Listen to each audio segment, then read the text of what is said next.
கோரிக்கை சீட்டு ஐயனார்கிட்ட எப்படி கோரிக்கை சீட்டு எழுதணும்னா, என்னுடைய பேர் சரளா, நான் காஞ்சிபுரத்தில் இருக்கேன், இந்த முகவரியில் வசிக்கிறேன், எனக்கு என்னுடைய மகள் மல்லிகாவுக்கு கல்யாணம் ஆகணும், என்னுடைய மகன் விக்னேஷுக்கு நல்ல படிப்பு வேணும், என்னுடைய கணவருக்கு பதவி உயர்வு வேணும், மாமனார் மாமியாருக்கு அப்பா அம்மாவுக்கு ஆரோக்கியம் வேணும்.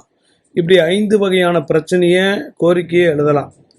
வேண்டும் வேண்டும்னு சொல்கிறதுனால அப்படியே கிடைக்கும்.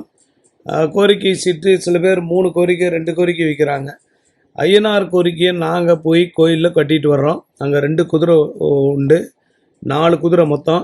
ஒரு குதிரை காலில் குடிக்கக்கூடாது மதுவுக்கு, அப்புறம் தீய சக்திக்கு அடிமையானவங்க கயிறு கட்டுவாங்க. கள்ளக்காதல் வச்சுக்க மாட்டேன், குடிக்க மாட்டேன், மது போதை வச்சுக்க மாட்டேன்னு. இன்னொன்று குடும்ப பிரச்சனை மட்டும் எழுதி கட்டுவாங்க.